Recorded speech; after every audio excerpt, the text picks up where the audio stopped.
Welcome to Novelist Spotlight, the podcast where published fiction writers are interviewed to gather their insights and writing lessons so we can use them to make ourselves better and more effective writers. There are just 3 things I ask of you, if appropriate to you and your experience. Please subscribe, please click on the like button, and please share this program link with any family members, friends, or colleagues who might be interested or benefit from the content. Now, on with our program.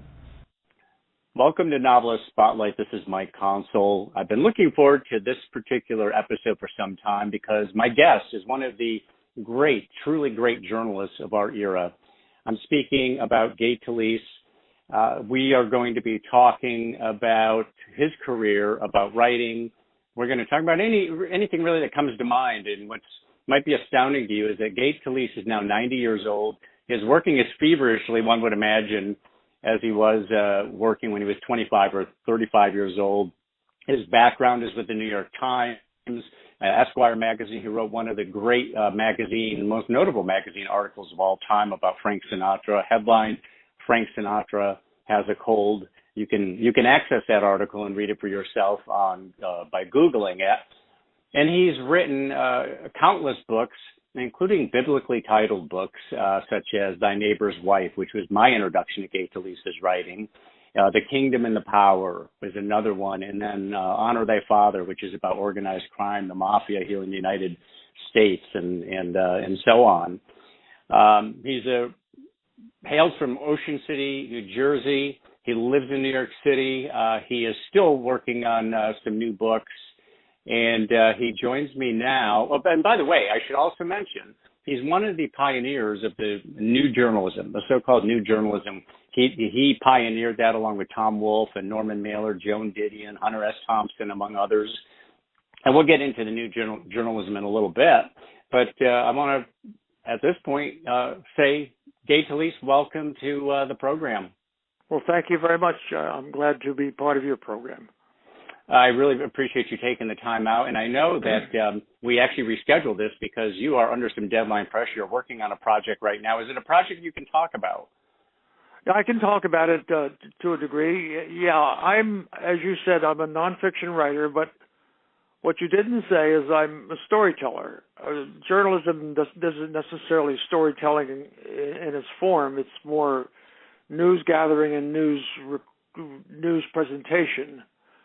When I started as a young journalist at the age of 21 at the New York Times back in 1956, I didn't really want to be a reporter as such.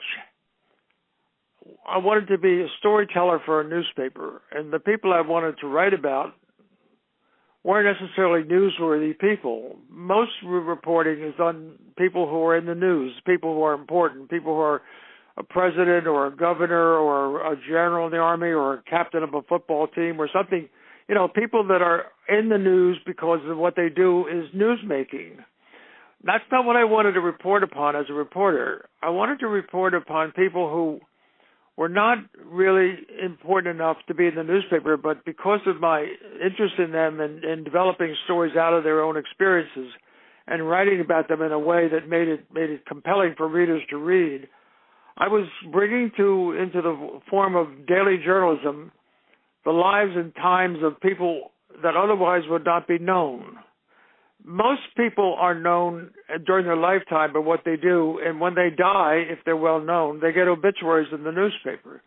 The editor of the obituary column, whether it's the New York Times, the Washington Post, or whatever newspaper across the country, the obituary editor decides whether or not the story of a person's death is worth writing about in the newspaper the next day. What I wanted to write about were people who would not get the obituary in the paper the next day because the obituary editor didn't think they were important enough. I wanted to write about people that I thought were important, even though the editor of the obituary didn't want. So I hope it's not too wordy the way I'm saying it.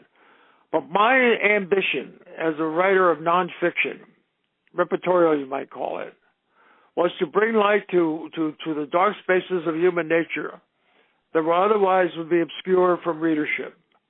I wanted to be not a reporter so much, but I wanted to work for a newspaper as a reporter, reporting on the non-newsworthy people.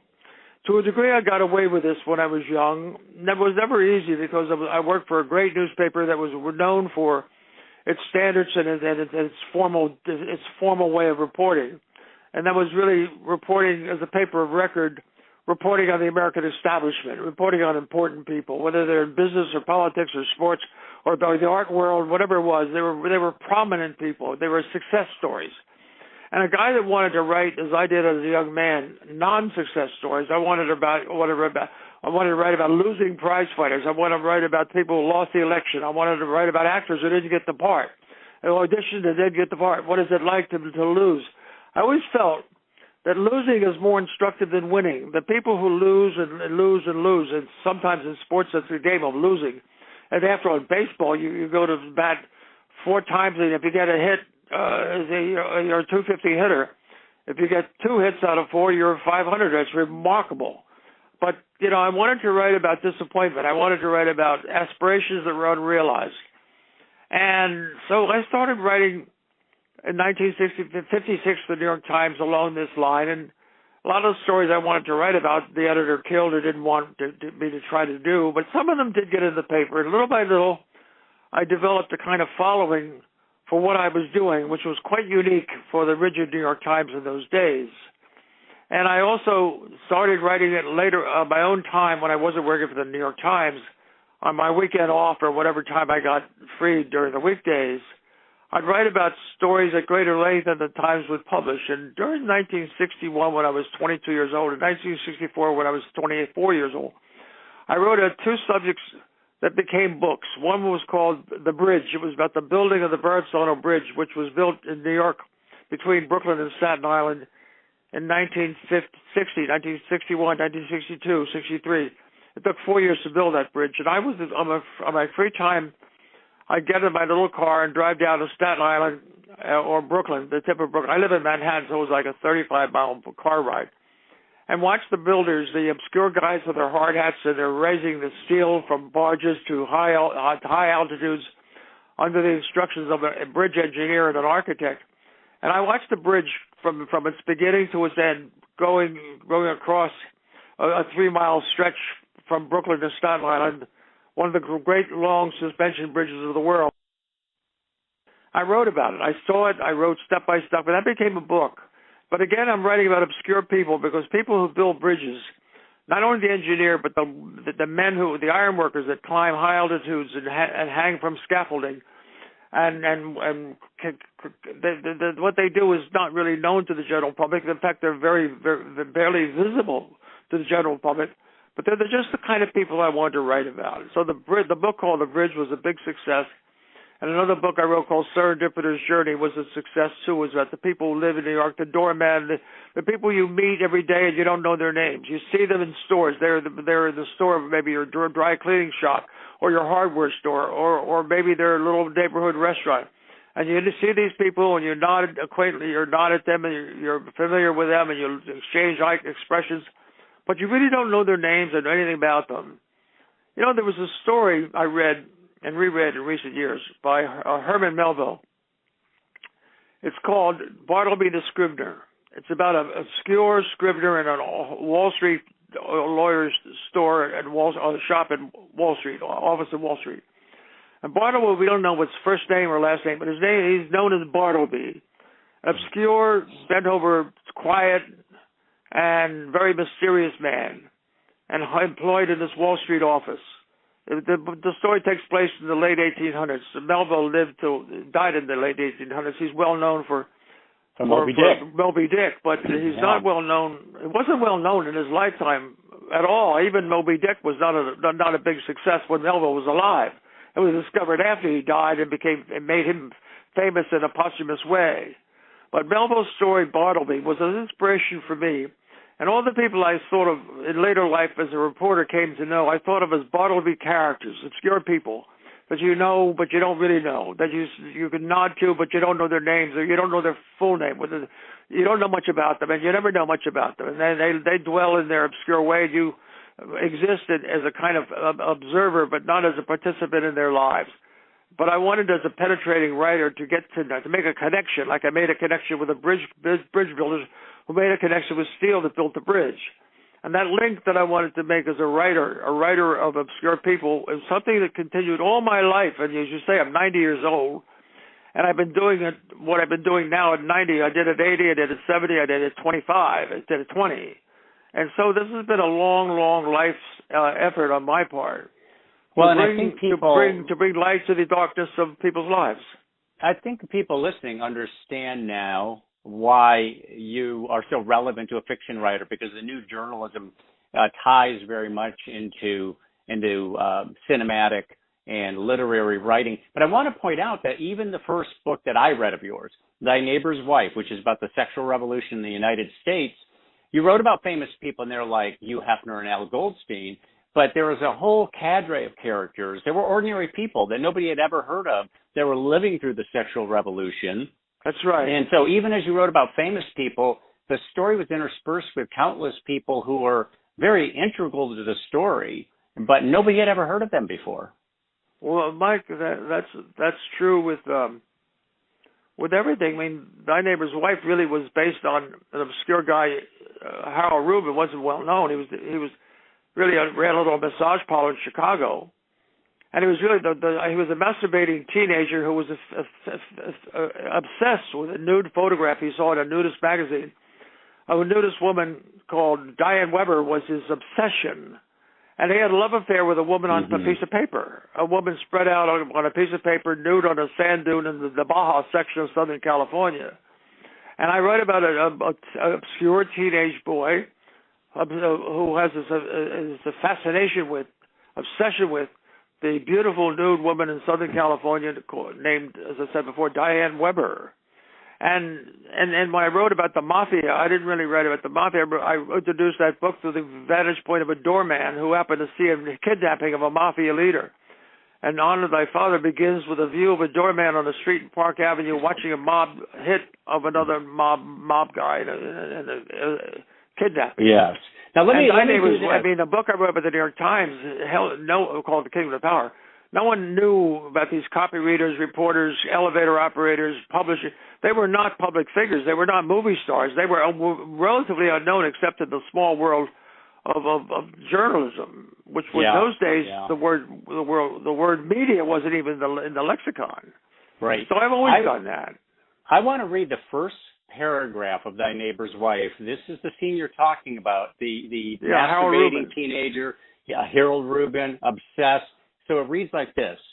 She was completely nude, lying on her stomach in the desert sand, her legs spread wide, her long hair flowing in the wind, her head tilted back with her eyes closed. She seemed lost in private thoughts, remote from the world, reclining on this windswept dune in California near the Mexican border, adorned by nothing but her natural beauty. She wore no jewelry, no flowers in her hair. There were no footprints in the sand. Nothing dated the day or spoiled the perfection of this photograph except the moist fingers of the 17-year-old schoolboy who held it and looked at it with adolescent longing and lust. And that was the opening paragraph. When I read that, and here I was in my early 20s at the time, and the book became a sensation. You were on the Mike Douglas show with your wife, Nan. No, not Mike Douglas. You were on Phil Donahue. I remember seeing you on Phil Donahue, and you talked about this was a good example of how you practice the new journalism. You completely immersed yourself in this world, in this sexualized world that had just broken out in America, to the point where I believe you even opened your own massage parlor so that you could see firsthand exactly what this was all about and who these people were and how the flesh was transacted and so on. Am I accurate about that? Yes, you are, and more to the point, this was a very controversial behavior on my part, because even though I recognize myself as a participating observer, as a journalist, a participating observer for sure, to the point of not only running a massage parlor, but having been a massage customer before that, and having also become a nudist when I lived for a better part of 2 years in Southern California near Topanga Canyon. A place called Sandstone Retreat, which was occupied by nudist families, by nudist couples, and there were free-form sexual people as well. The fornication was the form in that particular nudist camp. And the reason I was there, I wanted. That's where the central part of the story actually takes place.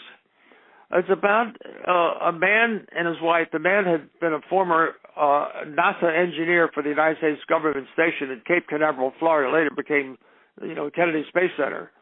And this guy named John Williamson and his wife, who was an insurance salesman for the New York Life Insurance Company, they married, but they wanted to start a private community in California when he left NASA, and she left her insurance business.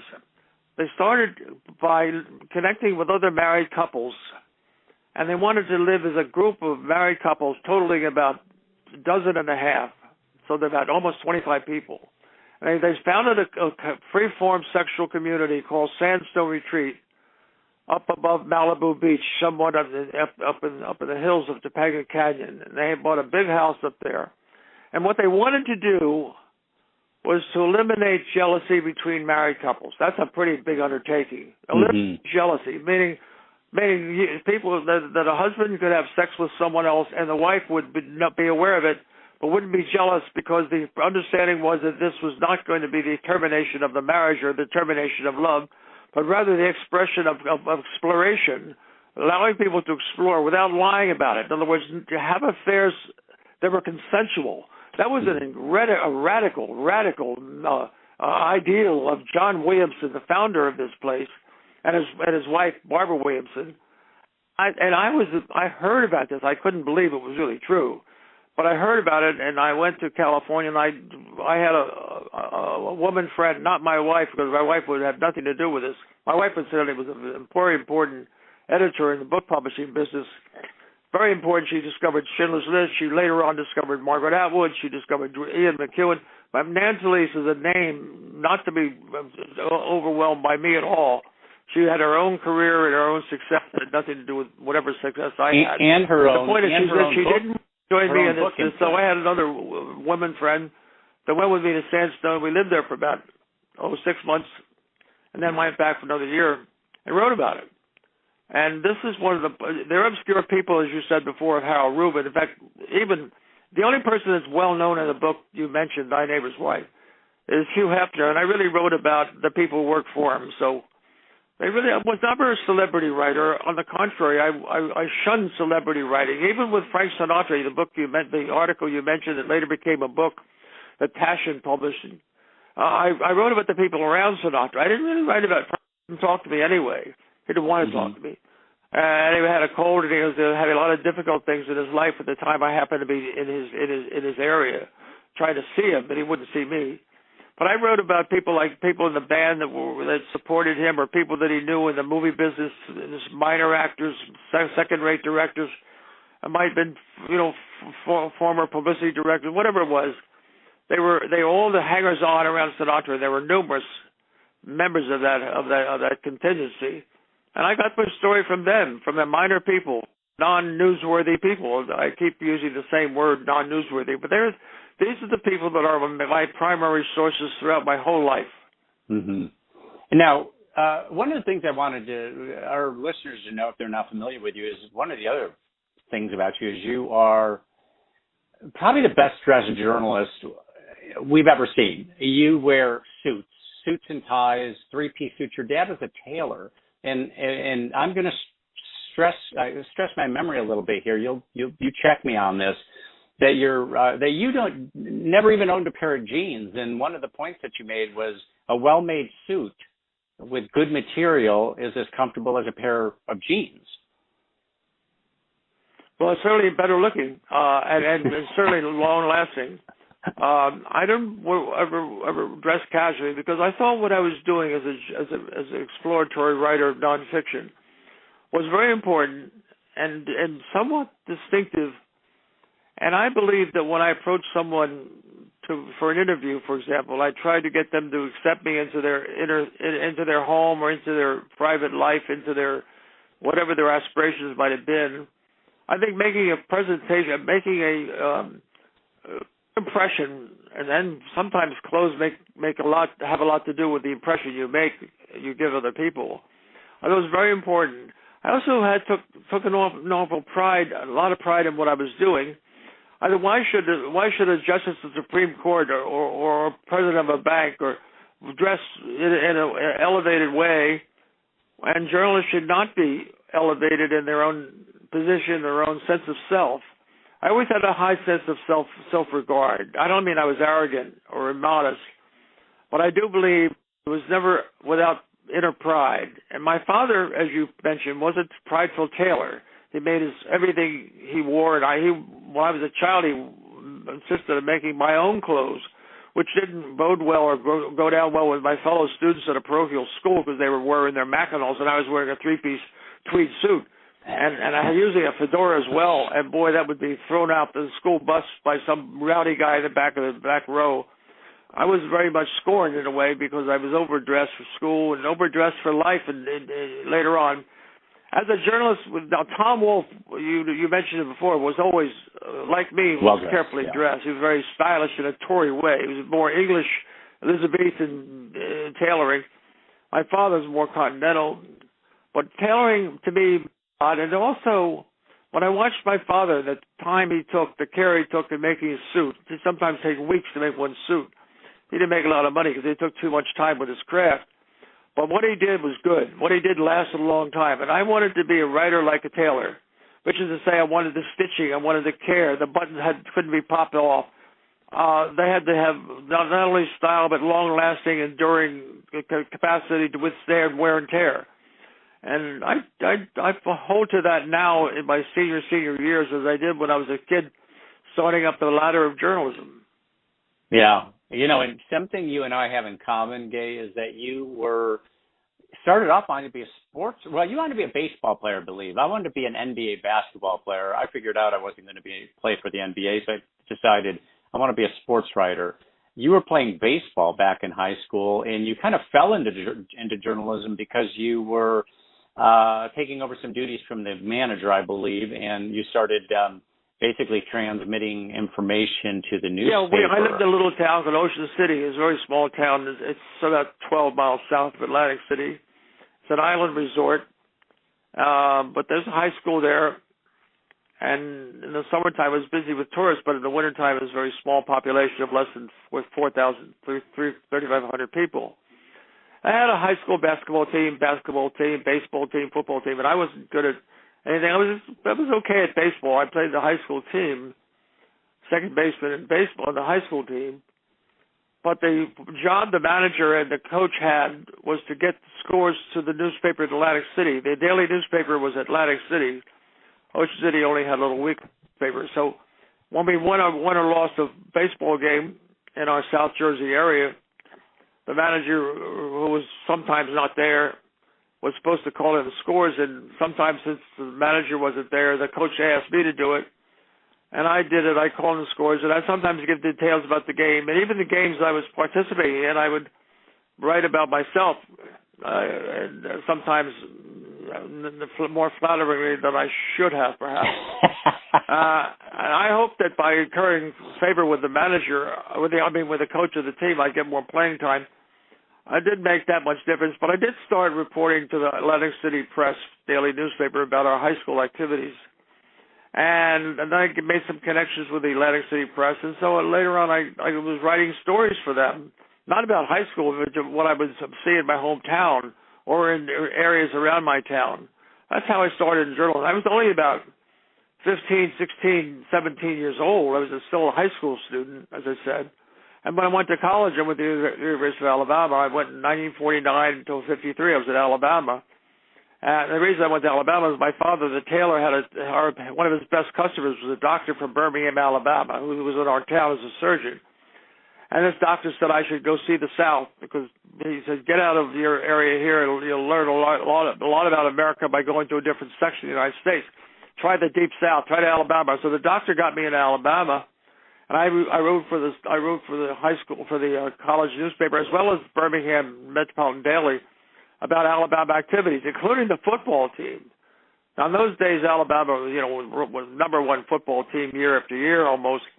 But in those days, they weren't so great. I wrote about losing teams, and that was more to my liking. There was a failure of a quarterback when I was at college at Alabama, a disaster. But later on, he became a superstar in the NFL. His name is Bart Starr. The Green Bay Packers, some of your old fans, I don't know if anybody listening to your show is an old man, but if they are old, they might remember the Green Bay Packers under Vince Lombardi, and there's this quarterback named Bart Starr. He's a superstar, Hall of Fame. Well, I'll tell you, when I was a student and Bart Starr was a college football quarterback at the University of Alabama, he was no star. It's amazing how he transformed himself into a stellar player on the professional ranks, whereas as a college player, he wasn't very important at all. And I wrote about him. And later, Joe Namath played quarterback for the Joe Alabama Namath after I graduated, Namath came on, and Alabama was pretty good then. And he was gifted. He was a very gifted football player as a college guy, and he fulfilled himself in the professional ranks for the New York Jets, as we all know. Mm-hmm. Yeah. Now, you are currently, just because of a conversation we had yesterday, Gay, I know that you work a very unusual schedule compared to most people. Your schedule is getting up. I think you don't get up until about noon or 1, and you work until the wee hours of the morning. I don't get up till I don't sleep well.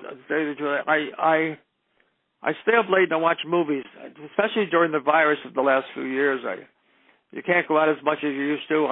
Every night I go out to a restaurant, and I used to go to the movies and theater a lot. I like the nightlife. In the daytime, I don't have lunch with anybody. I don't see anybody. I work all day long. When I was younger, I'd work earlier in the day than I do now.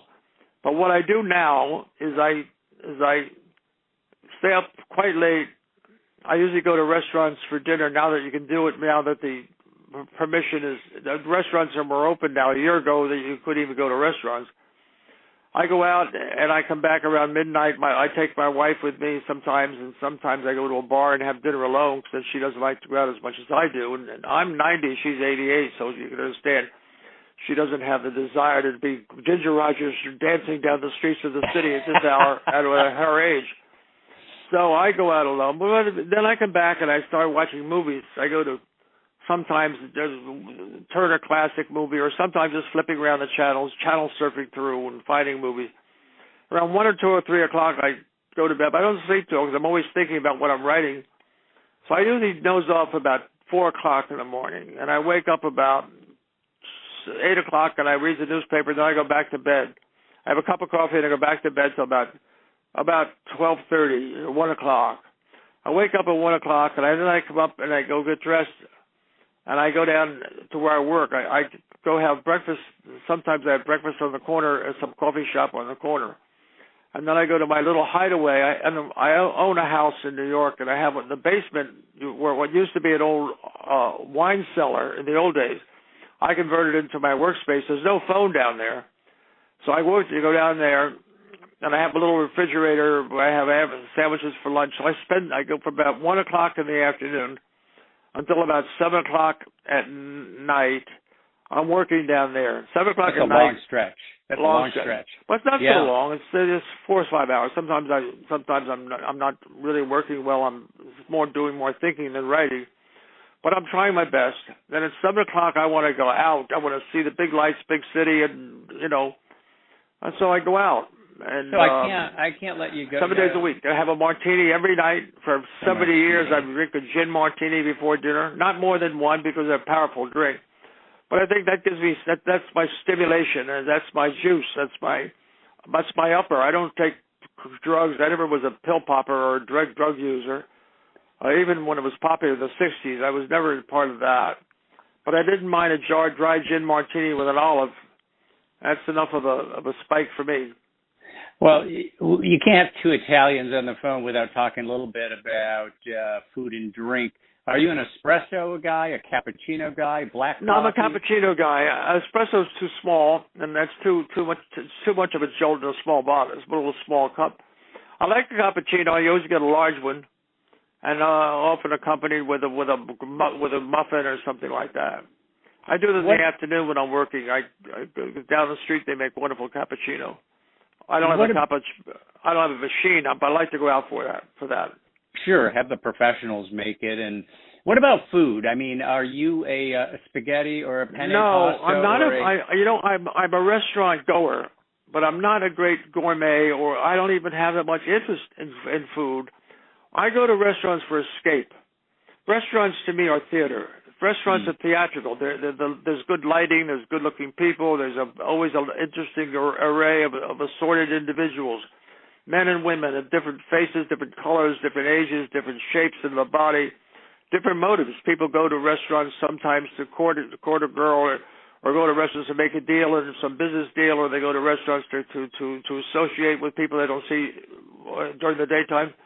Restaurants are really great interactive places. And for a solitary worker such as a writer, such as me, for example, going to restaurants is like live theater.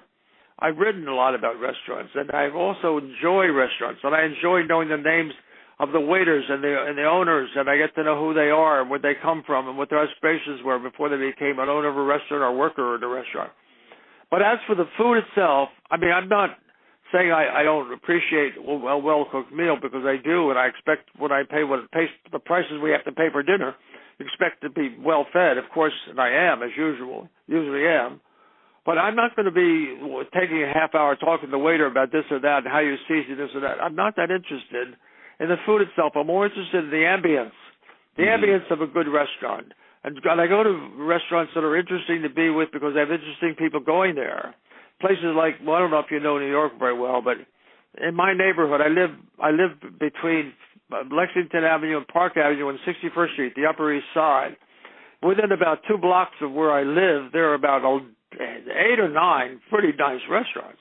Mm-hmm. One of them is across the street, the hotel, the Loews Regency Hotel on Park Avenue and 61st Street. I go there all the time.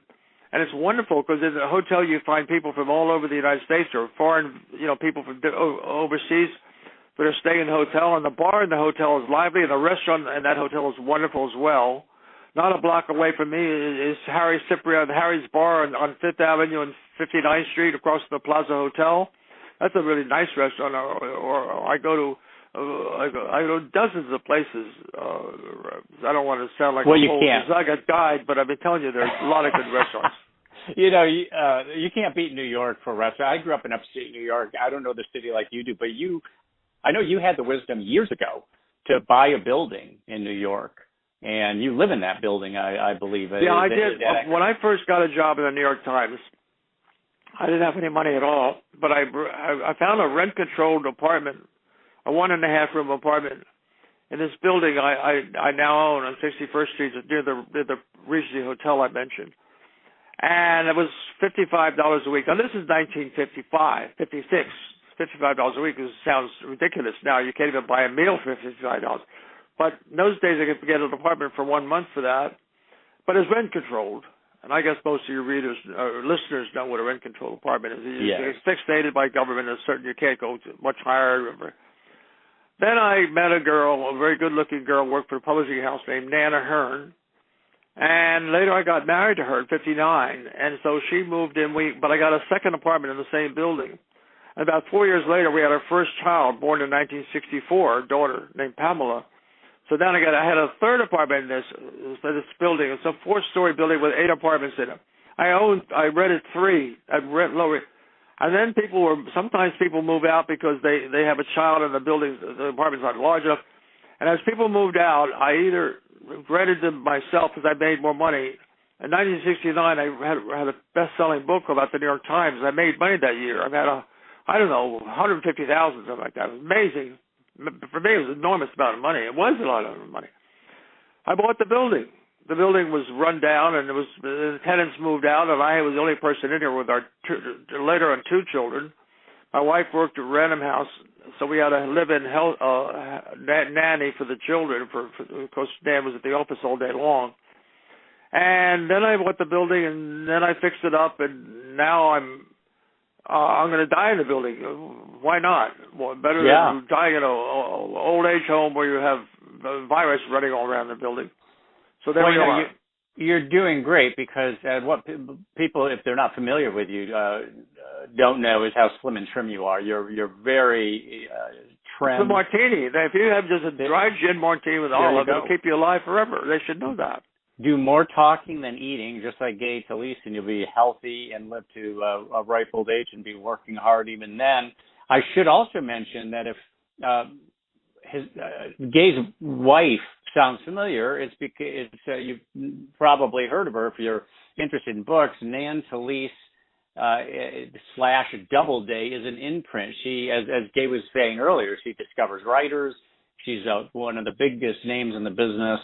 Oh yeah, and also you can't do better. Not only than literary having her. writers. I mentioned Margaret Atwood. I mean, *Handmaid's Tale* is Nan's discovery, and Pat Conroy. You heard of Pat Conroy? Absolutely. Because he made many movies, Beach Music, and the Prince of Tides. And Ian McEwan is another famous writer. But also, she discovered Jane Fonda years and years ago. Jane Fonda's workout book. That was Nan's idea.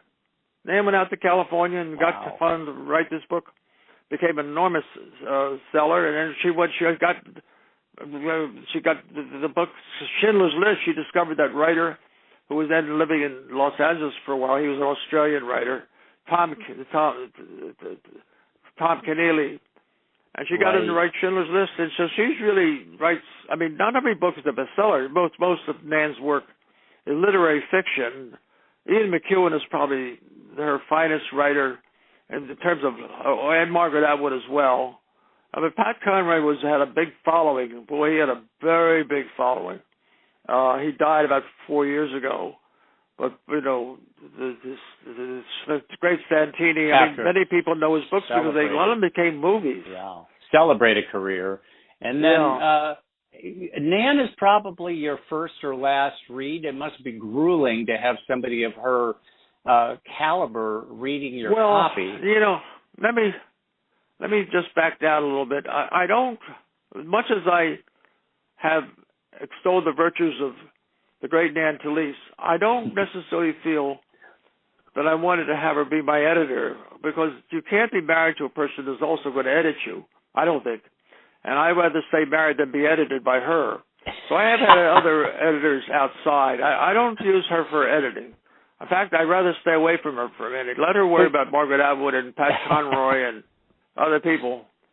And but I do want to. Sometimes I do seek her judgment on certain matters. But I've always been published by a different company than where she worked. Of course, you couldn't have your wife working in a publishing company that publishes your own books. Then you can imagine the conflict of interest there.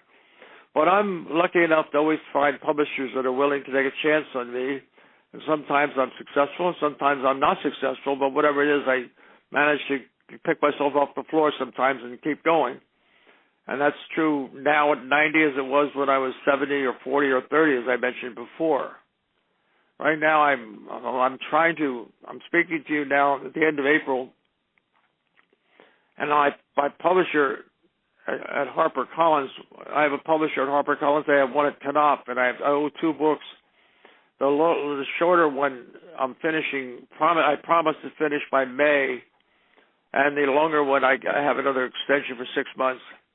So I really have a lot of pressure put upon me by the publisher and by the editor, but also it keeps you alive. I mean, one of the tragedies of people, I believe, is they retire too soon. I don't care if you're working with the fire department, or you're working for the Department of Education, or you're working for the State Department, or you're working for the New York Yankee baseball team. It's too bad when you have to retire, whether you're a 29-year-old right fielder or whether you're a 65-year-old former Senate leader of the Republican Party. Whatever you are, when you're forced to retire, you sort of get closer to death than you would if you keep busy, I believe. Yeah. So between the martini every night and having pressure from a publisher every day and night, I feel I'm still alive. You have lived. I'm forced to be alive. I better stay alive to have to pay off my advance. Well, you have lived such an interesting and exciting life, and it continues on. It's just one chapter after another. And way back, you got involved in, as I was saying at the top, is something called the New Journalism. Here's what I want to do, Gay. I want to read what Wikipedia says it is, and then have you elaborate on that, okay, or take issue with it. So it says here, the New Journalism is a style of news writing and journalism characterized by a subjective perspective, a literary style reminiscent of long-form nonfiction. Using extensive imagery, reporters interpolate subjective language within facts while immersing themselves in the stories as they report and write them. In traditional journalism, however, the journalist is invisible. Facts are reported objectively. At least that's the way it used to be. I'm not so sure they're being reported objectively. Certainly not on TV, cable channels. But it sounds so much like writing, and in fact, that's what makes new journalism so interesting. Is that it reads? You hear people say it reads like a novel. Yeah. Well, that's not. I agree with the description, but in my particular case, when I was a young boy, I didn't read nonfiction so much as I read fiction, because the nonfiction when I was growing up was really stories about important people, biographies of generals, biographies of presidents of the United States, or the history of the Civil War, or whatever it was. I was interested in the novel of Hemingway or F. Scott Fitzgerald or Thomas Wolfe or later on Gabriel Garcia Marquez or whoever. And I remember when I was in college, I read a story by Carson McCullers. It was called The Jockey. It's called, it's just this short story. It was in the New York. It was in the New Yorker, but I read it as a short story collection by Miss McCullers, and it was published in the 1940s. And I read it probably when I was in the 20 years there. I was in the 1950s somewhere. I was in college, and it's a story about a jockey, not a winning jockey, a losing jockey, who was having trouble making his weight. And as Carson McCullers had a description of this jockey walking in to a racetrack, and the owner of the horses that the guy was supposed to be a jockey for was upset about the weight the jockey was putting on, and they said, whenever that guy has a lamb chop, you can see the ribs of the jockey shows the imprint of the lamb chop in his body. I thought, Jesus, that's interesting. How do you see this very skinny little guy, a jockey, barely weighing 100 pounds, and if he eats something a bit too much, you can see the imprint of the food against the ribs of his rib cage. So when I was in sports. Then when I got the job at the New York Times, my first job was in the sports department, and one of my first jobs was to interview a jockey. And I went to this jockey and I said, "Do you ever read Carson McCullers?" He never heard of Carson. She's famous, but he never heard of Carson McCullers. I said, "Well, let me tell you what the story was." I read it. He said, "That's true. I myself, when I read a steak, I can feel the sun on the side of my." And I wrote that story for the New York Times, inspired by my reading the fiction writer Carson McCullers. But I learned from Carson McCullers something that I could use for my nonfiction. I was never a fiction writer, as I keep emphasizing. But I learned from fiction writers is detail. I always wanted to be a detail writer. My father was a detailed tailor. Everything stitching with everything was so perfect. The way the cut of the collar, the shape of the lapel, the cufflink. It was very, very, very detailed, very distinguished. And as a writer, I wanted to be detailed and distinguished as well. And I learned from Carson McCullers a little how to observe things in a very unique way. Also, writers like no one heard of the writers that I used to admire: Irwin Shaw, John O'Hara. They're all lost to the new generation. But nevertheless, when I was young, they were the people. They and Hemingway and Fitzgerald. Fitzgerald, for example, F. Scott Fitzgerald. He's known for The Great Gatsby, but he wrote a story called Winter Dreams about a young kid who was a caddy on a golf course in Minnesota. And I remember that story, Winter Dreams, about he falls in love with a young girl he sees practicing on the tee. It's a beautiful story. It was the precursor to The Great Gatsby, in fact. And I read that story, and again, as a sports writer, I wanted to write like Fitzgerald. I wanted to write like Carson McCullers. I wanted to write like Ernest Hemingway. I wanted to write like John O'Hara or whoever. So these were the teachers that I didn't have in journalism school, because I was not a particularly good journalism student, because I was really interested in bringing into nonfiction the genius of the fiction writer, the imagination of the fiction writer, without being imaginative. Because the thing about nonfiction, when you're writing for a magazine or a newspaper, you can't really be writing fiction. You have to get the name right, get the facts right, spell it right, et cetera, et cetera, et cetera. But you still can bring a storytelling technique. And that's what I learned from the Carson McCullers and the F. Scott Fitzgeralds. The storytelling technique, the storytelling, the dialogue, the monologue, the descriptive phrases, the giving a visual picture to the reader so the reader feels that the reader is present at the site of what you're writing about. And so that was my story. Now, new journalism. My friend Tom Wolfe, I loved Tom Wolfe, and but he wrote a book called The New Journalism. I think it was published in maybe 1980 or something like that. And he mentioned me as being one of the stars of the new journalism. Well, hell, I didn't even know what new journalism was. Tom Wolfe told me about that.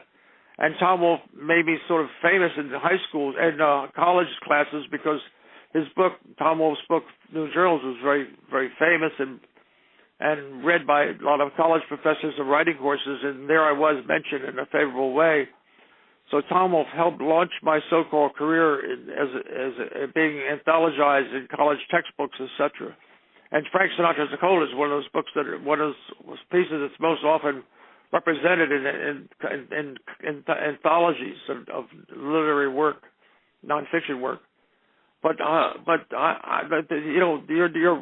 you read about new journalism and how it was presented by Wikipedia. But in my vision, it was just trying to be a storyteller with real names, writing short stories, but using real names, real facts, and trying to be as much as possible respectful of accuracy. That's it. Now, Tom Wolfe, your friend, he eventually reached a point in his career where he decided he wanted to write some novels. He wrote a few very good novels at the end of his career. And did you ever have? Yes. I never did. I mean, like, there are people, you mentioned Norman Mailer. He wrote great nonfiction and also important novels. And Joan Didion, you mentioned Joan Didion. She did both. Mm-hmm. Both the Wolfe and Didion and many others, like, and Hemingway. Hemingway wrote good fiction, great fiction, and also great nonfiction. There are a lot of people do that. I'm not one of them. I'm not one of them because I wanted just to do. I felt there's a real lack of writing in the world of nonfiction, and I wanted, rather than just be another novelist or another short story writer, I wrote one short story. I did one piece of fiction. And back in 1966, the year after I wrote Frank Sinatra Has a Cold, or the same year, I should say, I wrote a story called Getting Even. And I made this story up about a New York cab driver. And he gets even with his school teacher who happens to be visiting New York, and she's the teacher that's flunked him in his school in New Jersey. Not surprising, I'm from New Jersey. And I was flunked by an English teacher at the same time. So I write about this fiction of my own school teacher, memory of my own school teacher, good-looking English school teacher, coming to New York, and then this cab driver, whom she doesn't recognize because he's now older and beefier, he managed to get her to an airport to make her miss the plane. He deliberately got into a traffic jam to make her miss the plane on spite because of what she did to him. She doesn't know it, but that sold to a magazine called Mademoiselle, which is a very famous magazine those days. Truman Capote used to write for Mademoiselle. And the editor of the fiction department said, Gabe, we want Gay Talese to write more, want more. But, in 1966, I wrote Frank Sinatra Has a Cold. I wrote about Joe DiMaggio. I was writing about my editors of the New York Times and Esquire that later became the famous book I mentioned, The Kingdom of the Power, that made some money that allowed me to buy this house. I didn't want to write. I was just developing nonfiction, and that was more than I could deal with successfully. But I did have that one taste of fiction. I thought I could do it, but why bother? So many other people were doing it, and I just didn't want to be part of the crowd. Well, and you strike me as a guy who just loves the reporting. You love to be with people. You love to hear their stories. You love to see the relationships and then bring those to the readers. Yes, and maybe I said I was a modest man earlier, so I better pretend I'm modest as well now. But one of the things I'm good at is I do enjoy people. Now, a lot of great fiction writers are interior people. They're private people. They're shy people. And they write interiorly. They make up stories because they don't really live stories in their own way. They make up stories that maybe they heard other people live or imagine, beautifully imagined stories. But I like to live the life. I always wanted as a boy in my youth back in Ocean City, New Jersey, when I would go to the movies, there was a single movie house on the boardwalk in the wintertime. because it was a summertime resort. Wintertime it was very small, isolated, cold on the beach. I'd go to the movie, that one movie house, the Village movie theater, and I'd go to the movies. And I'd see Hollywood. I'd see stars. I'd see stories. I'd see Gene Kelly and Frank Sinatra dancing in sailor suits on Actors Away. And I'd read about, famous movie stars, whoever they were. Citizen Kane, blah, blah. And I wanted to live a movie. I wanted to have a big life. I wanted to live like movie stars lived. I wanted to be out in public. I wanted to fly from here to there. I wanted to be around beautiful women. I wanted to have a car with a top down in the summertime. Mm. And I always fantasized a lot, you see? And also, I was also very personable. And I could talk to people. I could talk to strangers. I learned it probably from hanging around my mother had a wonderful dress shop, and I listened to the women who she sold dresses to and listened to their stories. And I also was very personable with these elderly ladies, and I got along with people. So I wasn't a shy person. I wasn't introverted. So I think that's another reasons I was good at nonfiction, because I could go out and talk to strangers and make them feel comfortable with me, and they tell me their stories. Exactly. And another person who you are good friends with, he has since entered immortality. I learned about this because I had just read, actually I got the audio version of Galapagos, and year on, it finishes with an interview with Gay Talese talking about your friend Kurt Vonnegut. Oh, he was a great friend. Yeah. He was a great friend. And you said you made a distinction with him. You said, unlike so many other people in New York, he was an Indianapolis guy, and he came to New York, and I think you were saying that that was distinctive about him, that he had kind of a different character. He wasn't just another New Yorker. He brought that Midwest sensibility. He actually owned a house too. We both lived in New York, and he owned a house not too many blocks downtown from where I am. He was around I live in 61st. He lives at 49th Street, I think it was. And we would see one another twice a week. He had a wife that was a photographer named Jill Kremens. She's still alive. She took a lot of pictures of him and a lot of pictures of writers, John Updike and Joyce Carol Oates, and she's very prolific photographer, very good photographer. And the four of us would have dinner a lot. He liked going out. He was from Indianapolis, but I knew him when he moved to New York. And he was just jovial. He was friendly. He looked like Mark Twain.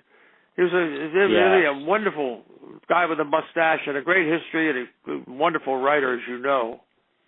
It was New York, in the 50s when I first moved here, and I'm here in the second decade of the 21st century, still has a lot of very creative people living here, writers and actors and playwrights and, set designers. And really people, and you meet them in restaurants. That's one of the reasons I like restaurants, because you go out and see people, show business people. It's a wonderful world. Yeah. And I'm reading right now, and I think it might be my favorite Kurt Vonnegut book, is The Sirens of Titan, which is just outstanding. It almost reads like electric Kool-Aid acid test. I mean, it's as if he had dropped acid while he was writing it, because it is so colorful and imaginative. And I'm only early in the book, but I believe, I could be wrong, but I'm not sure. I think I might be right. In fact, Vonnegut more or less discovered Tom Wolfe. The first book review, important book review of Tom Wolfe's work in the New York Times Book Review was a book reviewed by Kurt Vonnegut. Vonnegut gave a rave review to young Tom Wolfe. I think that was his first, I believe, I wish Tom was around and I could confirm it with him, or Kurt, but I believe Wolfe was admired by Vonnegut, not only me, but a lot of important writers like Vonnegut. Now, let me ask you something. Your name is Gay Talese here in the United States, but the name Talese, if you were in Italy, wouldn't you be referred to as Talese? No, it would be Talese. Talese. Okay. I used to go to Italy. In fact, I once wrote a book about my Italian heritage called Unto the Suns. I lived in Italy for about 2 years. I didn't speak the language. I always had to have interpreters because when I was born and reared in Ocean City, New Jersey, there weren't many Italian people around. And this was also in the 1940s when Italy was at war with the American government, with the Allies. And so I wasn't very interested in learning Italian at that time. No Italians were. Most Italians became very quickly assimilated, like my father and mother who spoke only English. So I never learned Italian at home or anywhere. But the point was when I went to Italy, I discovered in 1980s, 1970s. And then people would say Talese, Talese, Talese. Oh, so that's how you pronounce it. That's how you pronounce it. My first name, my name, my grandfather, my father's father, was Gaetano, Gaetano, Gaetano. And my mother didn't like the name. She wanted to be. She was an assimilated American, as I told you. So she made it Gay. So if I were in Italy, not born in Ocean City, but born in, let's say, Naples, it would have been Gaetano Talese. Got it. But it's pronounced Talese and Gay, so I'm Gay Talese. That's what happened. There you go.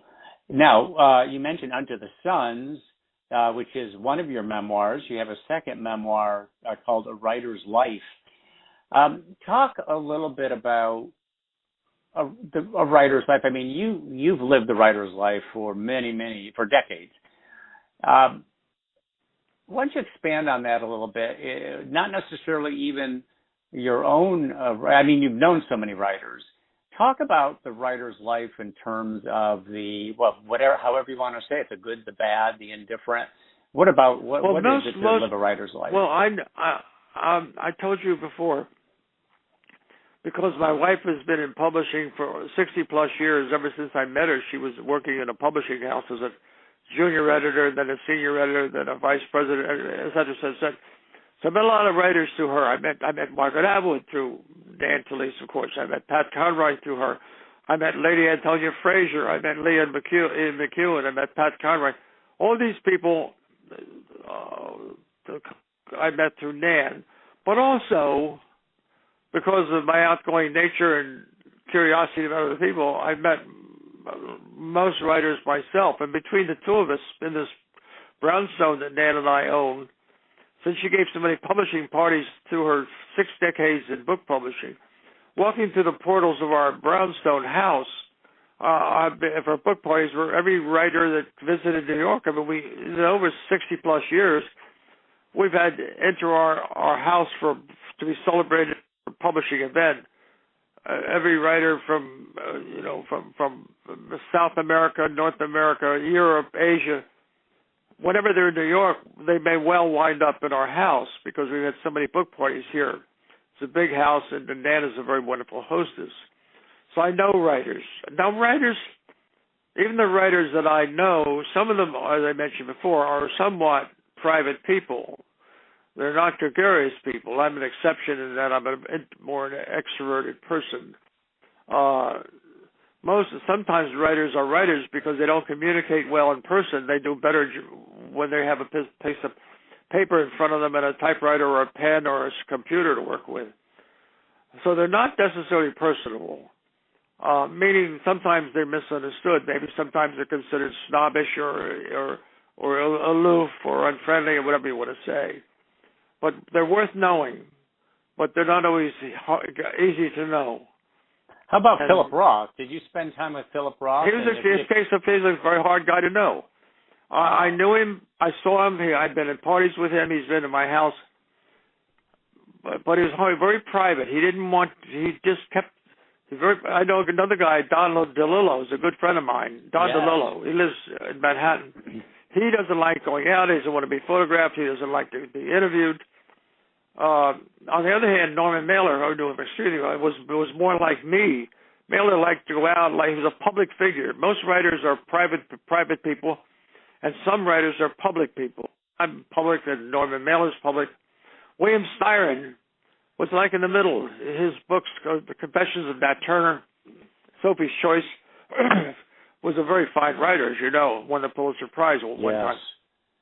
And he also wrote a book about that. A little bit smug, a little bit retired, a little bit aloof, a little quiet.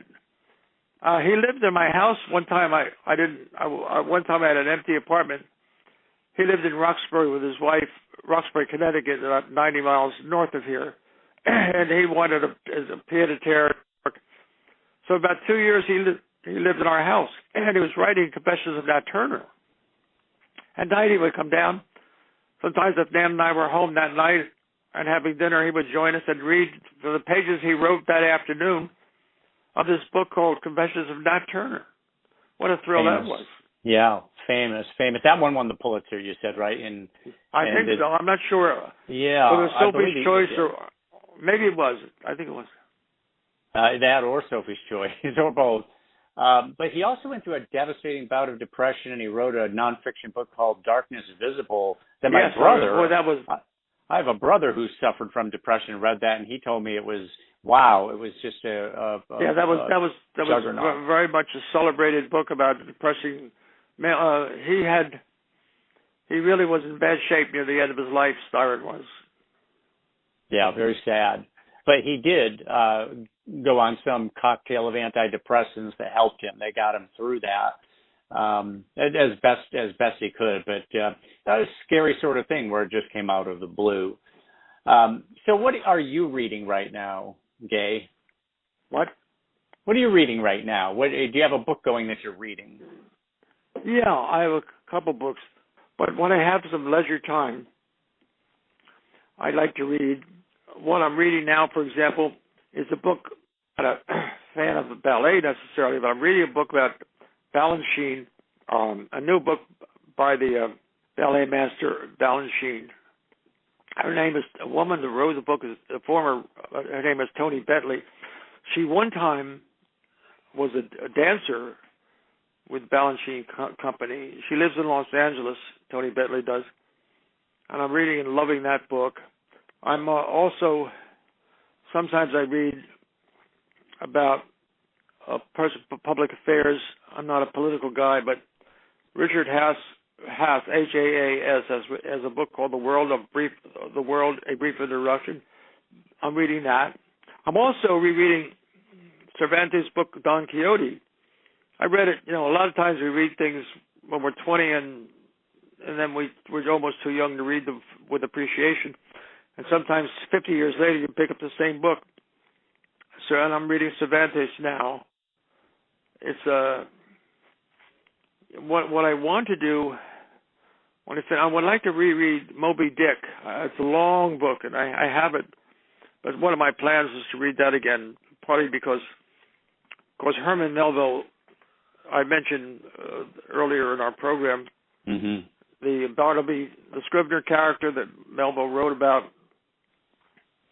And he was, Melville was really a sad story. He died obscurely in New York, and nobody read Moby Dick very much when he was alive. He didn't make any money. He struggled, and his books didn't sell. Nothing sold of his. The first book sold. The first two books when he was young, he was successful, but as the older he got, the worse, the less success came his way. Sad story, and